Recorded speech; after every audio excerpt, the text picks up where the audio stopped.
तो चलिए, आज एक ऐसी कहानी की परतें खोलते हैं जो टेक्नोलॉजी और कह सकते हैं सुपरनैचुरल दुनिया के बीच की लाइन को बिल्कुल धुंधला कर देती है।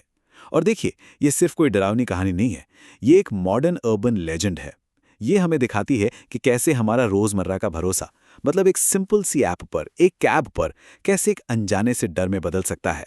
जरा सोच कर देखिए, कोई एक लंबी, थका देने वाली रात के बाद घर जाने के लिए कैब बुक करता है, लेकिन वो रास्ता उसे घर नहीं बल्कि कहीं और ही ले जाता है।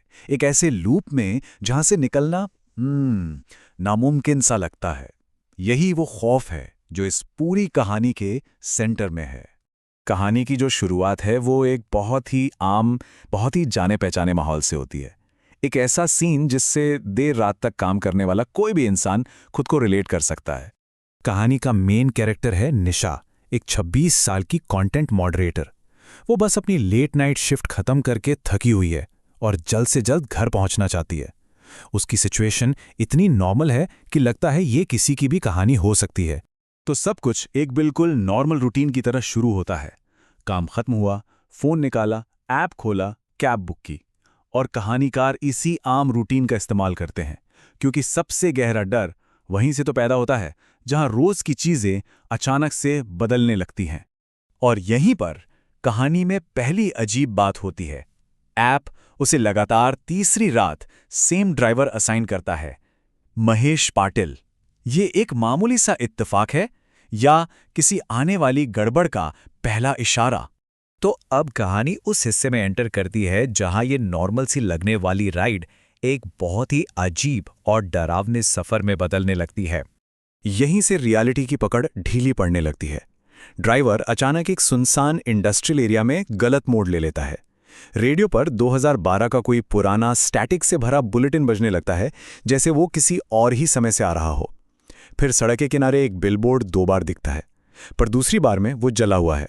और फिर वो पल आता है जो आज के ज़माने के सबसे बड़े डरों में से एक है। फ़ोन का जीपीएस फ्रीज हो जाता है और नेटवर्क गायब। टेक्नोलॉजी का जो सेफ्टी नेट था वो हट चुका है। और यहीं पर आता है कहानी का पहला बड़ा ट्विस्ट। किसी तरह से निशा की दोस्त सना का फ़ोन लग जाता है और वो जो बताती है वो होश उड़ाने वाला है। वो कहती है कि ऑफिस का गार्ड बता रहा है कि निशा तो गेट से बाहर निकली ही नहीं, उसकी कैब वो तो कब की कैंसिल हो गई थी। ये वो मोमेंट है जो निशा की पूरी रियलिटी को हिला कर रख देता है।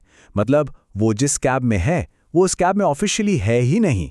इस मोड़ पर आकर कहानी अपना सबसे बड़ा राज खोलती है कि ये सिर्फ कोई टेक्निकल गड़बड़ नहीं है, ये ऐप में मौजूद एक भूत की कहानी है।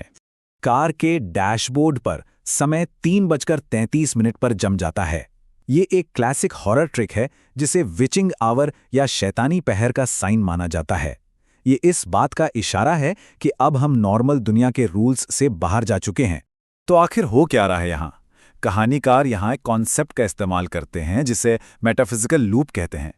ये एक ऐसी सुपरनैचुरल सिचुएशन है जहां कोई आत्मा एक दर्दनाक घटना को अक्सर अपनी मौत को बार बार दोहराने पर मजबूर हो जाती है। महेश इसी लूप में फंसा हुआ है। अब जरा इस टाइमलाइन पर गौर कीजिए। ठीक 1 साल पहले आज ही के दिन यानी 2 जुलाई को महेश की एक हाईवे मंदिर के पास एक एक्सीडेंट में मौत हुई थी।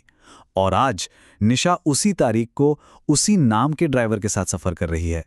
ये कोई इत्तेफाक नहीं है, ये उस घटना की मनहूस सालगिरह है। और फिर ड्राइवर खुद इस खौफनाक राज से पर्दा उठाता है। महेश बताता है कि वो तब से इसी सड़क पर इसी समय में हमेशा के लिए फंस गया है। ये एक बहुत ही दिलचस्प मोड़ है। ये कोई ट्रेडिशनल भूत नहीं है जो किसी घर में रहता हो, बल्कि एक डिजिटल घोस्ट है जो एक ऐप के कोड में, एक सिस्टम की खराबी में कैद है। और कभी कभी ऐप गलती कर देता है और कोई उसकी राइड एक्सेप्ट कर लेता है। कहानी यहाँ एक झूठी उम्मीद देती है। इसे कहानी कहने की भाषा में फॉल्स डॉन कहते हैं। ये एक ऐसी टेक्निक है जहां ऐसा लगता है कि बुरा सपना खत्म हो गया है, ताकि जो आखिरी झटका लगे वो और भी ज्यादा असरदार हो। अचानक से निशा की आंख खुलती है और वो खुद को अपने ऑफिस के बाहर एक बेंच पर पाती है। एक पल के लिए सब कुछ नॉर्मल लगता है, एक राहत की सांस आती है। अब इन दोनों सिचुएशंस के बीच का फर्क देखिए, बिल्कुल साफ है।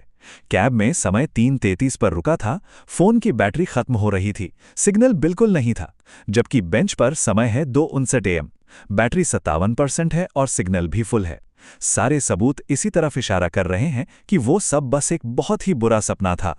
लेकिन कहानी का असली और आखिरी ट्विस्ट अभी बाकी है, और यही ट्विस्ट इसे सिर्फ एक डरावनी कहानी से कहीं ज्यादा एक चेतावनी भरी कथा बना देता है।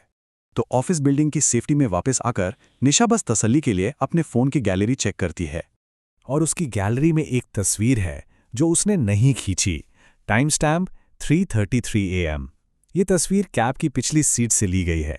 ड्राइवर की सीट खाली है, लेकिन रियरव्यू मिरर में महेश का चेहरा साफ दिख रहा है, जो सीधे कैमरे की तरफ देख रहा है।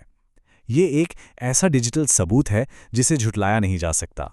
पुरानी कहानियों की तरह नहीं, जहां अनुभव को सपना कहकर भुला दिया जाता था। यहां एक जेपैग फाइल है जो साबित करती है कि वो सब कुछ हकीकत थी।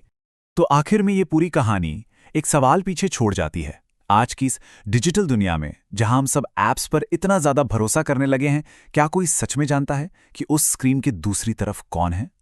ये कहानी हमारे इसी टेक डिपेंडेंस वाले डर को सामने लाती है। तो अगली बार जब कोई देर रात कैब बुक करेगा, तो उसका इंतजार कौन कर रहा होगा?